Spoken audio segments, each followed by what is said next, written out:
bandiraɓe sehilaaɓe on calminama on jurama. Ñanden mi waɗino ɗo vidéo goto pour haalde haala panafricanisme. Mboɗo haala hende vidéo goto e teskuji jam ko jiimi, mais finalement tawmi ko no miijodunomi ni ko noon yaari. Nde Allah rokkimi timde ɗo rapport sur le panafricanisme. Rapport maɓɓe noon ɓe mbinden ko mort à la France et alliés, le panafricanisme, guerre de l'information contre la France-Afrique. Le rapport, c'est un rapport complet de 100 et quelques pages. Et dans le rapport, il m'a détaillé le panafricanisme. En fait, l'idée de base du panafricanisme,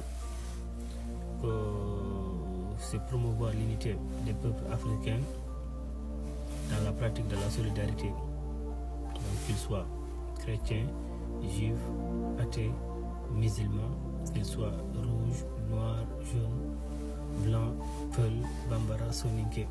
Donc l'idée c'était qu'il y ait une pratique de la solidarité dans tous les domaines économiques et tout.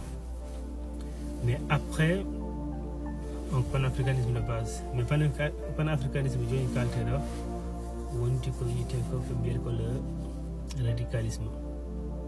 Et dans le panafricanisme d'après le document mon dañmi jangude et qui mène mijono gila boy, tout concordait en fait. Et dans le document il y a l'école du kémétisme.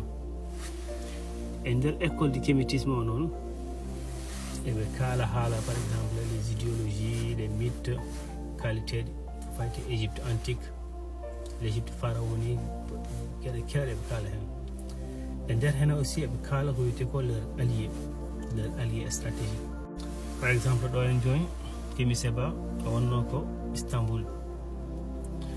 Ça veut dire qu'ils ont des alliés stratégiques, qu'on a la Turquie, qu'on a le Qatar et les États-Unis d'Amérique. Les traîtres héritiers de la colonisation et les traîtres héritiers de l'esclavage. Comme une colonisation, comme une esclavage, comme une Tchali, la démocratie de l'Afrique, ou de taille il faut faire l'Afrique. Comme la France, parce que France, il y a certains peuples dans l'Afrique. France, il y a le peuple qui est fulbe.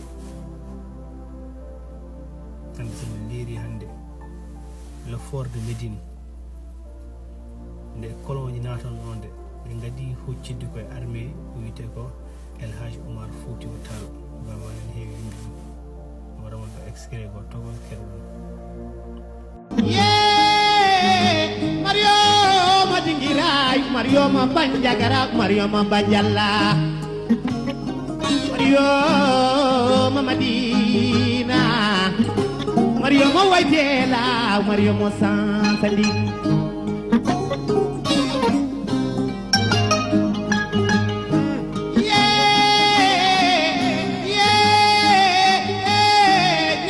Madina kere bolol pirtama andi wode Madina kere kolonyal gotnama wallahi jarama mudamat kurawan ade wada alfa umar cerno bayla ato ali unjerabi boto tawako jambarebe yaduno be Sekou Oumar Kaynim Sita. On extrait le fort de Médine Bama Nimdum. Et du coup, ces traîtres héritiers de la colonisation, les France, Johnny Holgond allié hande ko États-Unis d'Amérique, ko Russie, ko hande les pays de la péninsule arabe.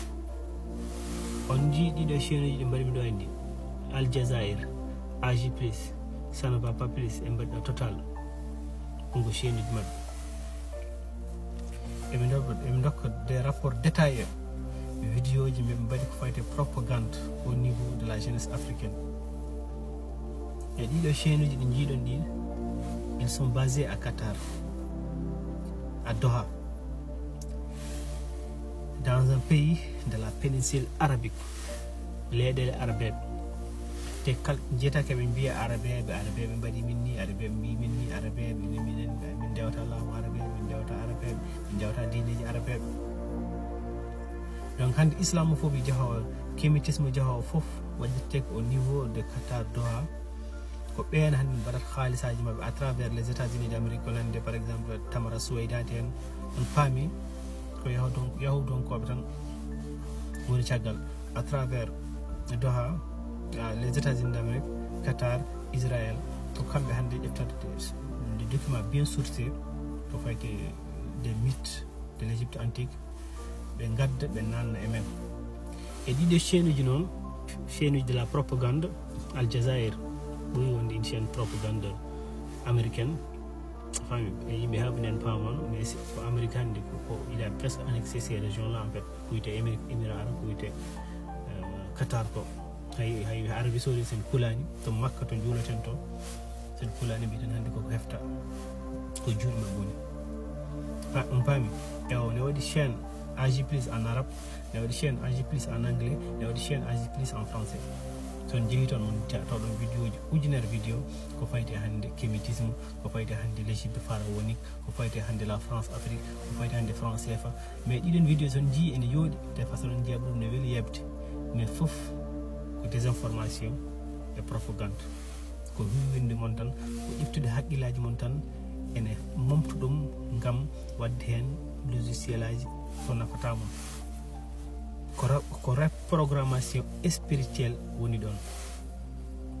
On reprogrammation noon nafata mon hande holko nafata mon, nafata mon ko gandon ko woni intérêt ji mon. Intérêt mon ko woni ko andude intérêt leñol mon, intérêt ji mon ko woni ko jangde, intérêt mon ko woni ko reste wonde focus, intérêt mon ko woni ko haɓanade kala ko fayte démocratie. ɗum woni intérêt mon. Kala biɗo mon oto kaɓanɗe démocratie ene funtu mon ene hande les empires ko wiyete ko l'empire de Songhai, l'empire Mandeng, empire aji hande woni koye artude e nder Afrique. On jii safalɓe Mauritanie no jaɓɓirta mon ni par ce que ɓe jii hande ko kewe sous région ko ça leur donne droit et raison de faire ce qu'ils veulent, parce que démocratie hande woni koye gasde Afrique ko empire aji gartata. te so empire artama ma wod laamiɓe an tawi an leñol ma ala ko woni hen, leñol ma ubbete e on tuuma majjinete fina tawama ubbete majjine.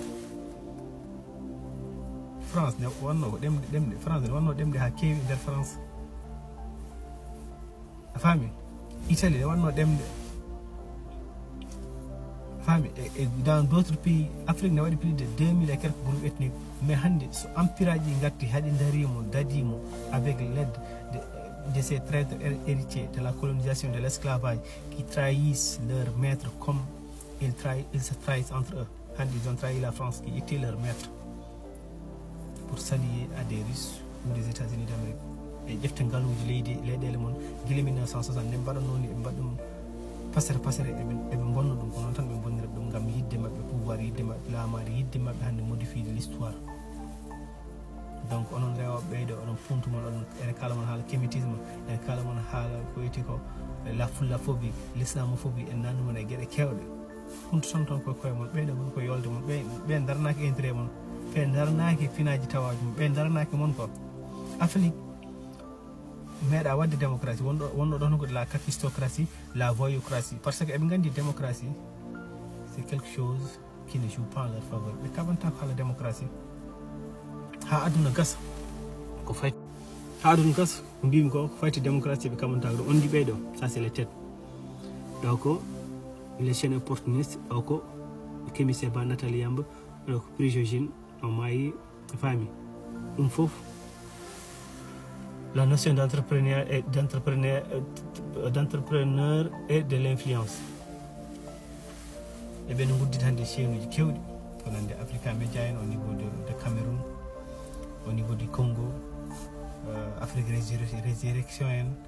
Et bien goudit hande plus de dizaine de vingtaine de chaînes de propagande et pages Facebook fof ko kecce ɓe kalata hen propagande ɓolo.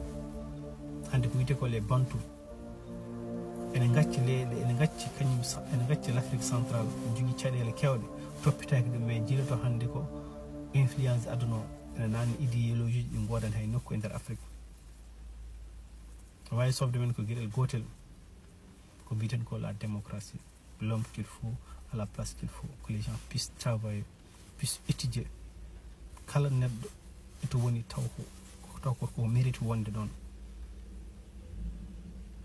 Nde ɓe mbaɗatno propagande mo ɗon mbawi yaade ƴeewa la chaîne AJ+, la propagande qu'il faisait sur Macky Sall en 2023-2024, la propagande qu'il faisait sur Alpha Dramane Ouattara et chaînuji mabɓe Telegram, kala sujet arɗo kamɓe fof ɓe kalata hen pour wadde diaboliser wiyete ko les leaders qui travaillent, qui aiment l'Afrique.